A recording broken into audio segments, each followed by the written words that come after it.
Kalau ingin diberikan ilmu, utul ilma, maka tambahkan imannya dulu. Rajin tahajudnya, rajin zikirnya, rajin salawatnya pada Nabi SAW, semangat dalam belajarnya, semangat dekati Allah. Kalau sudah dekat dengan Allah, diberikan apa yang kita inginkan, termasuk ilmu. Karena syarat ilmu mudah diberikan oleh Allah adalah hadirnya kesolehan dalam diri kita, mantapnya hati kita menerima cahaya. Wattaqullah wa yu'allimukumullah. Tingkatkan takwamu kepada Allah, baru Allah tanamkan, ajarkan, pahamkan pengetahuan pada diri kita. Yarfa'illahu alladhina amanu minkum walladhina utul ilma darajat. Kalau ingin diberikan ilmu, utul ilma, maka tambahkan imannya dulu. Rajin tahajudnya, rajin zikirnya, rajin salawatnya pada Nabi SAW, semangat dalam belajarnya, semangat dekati Allah. Kalau sudah dekat dengan Allah, diberikan apa yang kita inginkan. Yang pertama, tipikal seorang muslim belajar dari ilmu sanad pada hadis ini, tersambung sanadnya pada sahabat Usamah bin Zaid radhiyallahu taala anhuma jami'an. Ini sahabat anak muda, pelajar. Jadi kalau Nabi usia 43 tahun, beliau baru lahir. Nabi diangkat jadi Nabi sallallahu alaihi wasallam, diberikan bekal oleh Allah selama 3 tahun 6 bulan. Bekal, belum berdakwah secara luas, ini anaknya baru lahir. Nabi berdakwah, tinggal di Mekah kurang lebih berdakwah. Setelah fase 3 tahun, 10 tahun. 10 tambah 3, 13 tahun. Berarti anak ini usianya baru 10 tahun. Tapi 10 tahun ini senang dengan ilmu. Membersamai Nabi SAW. Belajar kepada Nabi, belajar dengan benar, belajar Qur'annya, belajar salatnya. Yang hebat, anak ini sampai ingin tahu kebiasaan Nabi. Ini memberikan pesan kepada kita dalam ilmu sanad, kalau ada orang pintar, orang hebat, orang soleh, dekati dia, lihat kebiasaannya, lihat bagaimana ia beraktivitas, supaya minimal kita mendapatkan kesolehan dan kepintarannya. Lihat bagaimana cara dia belajar, lihat bagaimana cara dia beribadah, lihat bagaimana cara dia berinteraksi dalam kehidupan sosial. Dulu semua sahabat Nabi begitu. Yang ingin dapat percikan berkah ilmu dari Nabi, maka mereka akan melihat bagaimana Nabi belajar, dibimbing oleh Allah Subhanahu wa taala melalui malaikat Jibril. Itu ditiru kemudian. Ketika Nabi menyampaikan, langsung dipraktikkan. Maka hasilnya seperti sahabat Ali bin Abi Thalib radhiyallahu taala anhu, sahabat Abu Hurairah radhiyallahu taala anhu, Salman Al-Farisi radhiyallahu taala anhu, yang kecil-kecil seperti Abdullah bin Abbas radhiyallahu taala anhuma, Abdullah bin Umar radhiyallahu taala anhuma, Abdullah bin Amr bin Al-As radhiyallahu taala anhuma, termasuk sahabat Usama bin Zaid bin Harithah radhiyallahu taala anhuma jami'an. Kalau belum dapat pintarnya, dapat solehnya. Rajin ke masjidnya, rajin bacaan Qur'annya. Kalau sudah soleh dulu, ilmu pasti datang. Karena syarat ilmu mudah diberikan oleh Allah adalah hadirnya kesolehan dalam diri kita, mantapnya hati kita menerima cahaya.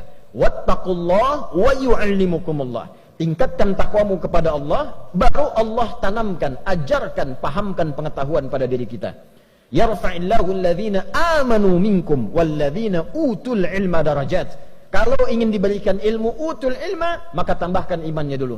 Rajin tahajudnya, rajin zikirnya, rajin salawatnya pada Nabi SAW, semangat dalam belajarnya, semangat dekati Allah. Kalau sudah dekat dengan Allah, diberikan apa yang kita inginkan, termasuk ilmu. Nah, inilah Usamah bin Zaid bin Harithah radhiyallahu taala anhuma jami'an. Maka dalam ilmu sanad, tidak cukup kita mendengarkan matan isi hadis. Lihat orang yang meriwayatkan hadisnya. Siapa mereka? Ada yang di bidang militer, ada yang di bidang kamtibmas, ada yang di bidang niaga, bisnis, ada yang di bidang pengetahuan, ada yang di bidang rumah tangga. Pelajari siapa mereka, bagaimana mereka mengambil ilmu dari Nabi SAW. Nah, sahabat ini karena melihat kebiasaan Nabi di bulan Sya'ban, artinya apa? Beliau ini orang yang rajin mengamati perilaku Nabi. Karena rajin mengamati perilaku Nabi, dekatlah dengan Nabi dan mendapatkan percikan keberkahan dari keberkahan Nabi sallallahu alaihi wasallam. Maka di era Umar bin Khattab radhiyallahu taala anhu saat menjadi khalifah, beliau presiden, punya Baitul Mal, pusat ekonomi, pusat harta. Pada waktu-waktu tertentu dibagikan ke semua rakyatnya.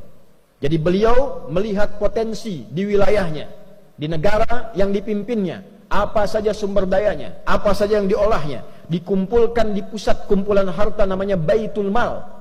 Setelah itu diberikan kemudian kepada rakyatnya secara merata, sesuai dengan porsi, kebutuhan, dan keutamaannya. Setiap bulan semua rakyat dapat santunan, yang belum bisa kerja dapat modal, dapat bimbingan, yang yatim dirawat, yang kehilangan suami dirawat juga, negara hadir membersamai. Satu kali anaknya Umar bin Khattab radhiyallahu taala anhu mendapat bagian. Ketika dibagikan, setelah itu Usamah bin Zaid dapat bagian juga. Ternyata bagiannya Usamah bin Zaid itu 2 kali lipat dari anaknya Umar bin Khattab, yaitu Abdullah bin Umar bin Khattab radhiyallahu taala anhuma. Anak presiden dapat bagian Baitul Mal, ya, karena presidennya juga tidak tampil dengan kekayaan, hidupnya sederhana. Walaupun orangnya jenius, pintar, hidupnya sederhana, rumahnya sederhana, anaknya pakai baju banyak tambalan dalam bajunya. Dapat santunan dari negara untuk menunjukkan negara hadir dengan porsi yang sama. Walaupun anak presiden, rakyat juga. Walaupun anak seorang pemimpin, sama dengan rakyat juga. Bajunya sama, tertawa bersama, duka bersama. Tapi ternyata ada anak lain yang bukan anak presiden, porsinya mendapatkan 2 kali lipat dari anak presiden. Ini menarik.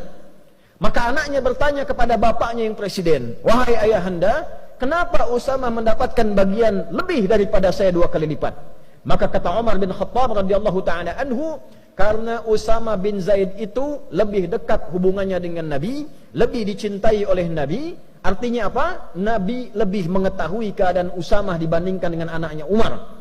Porsi kebutuhannya, kehidupannya bagaimana, lebih dicintai oleh Nabi. Dan bapaknya Usamah lebih dekat kepada Nabi dan lebih dicintai oleh Nabi dari bapakmu.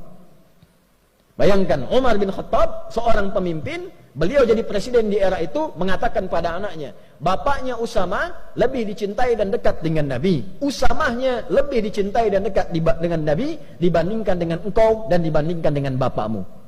Artinya apa?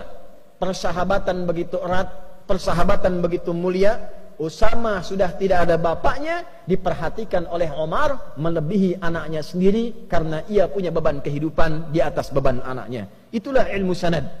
Jadi intinya kalau kita memperhatikan dengan baik, belajar dengan baik, ikut orang soleh dan pintar, maka kita akan dapatkan keberkahannya. Yang kedua, hadirin dengan cepat, di dalam hadis ini juga menyampaikan keutamaan bulan Sya'ban.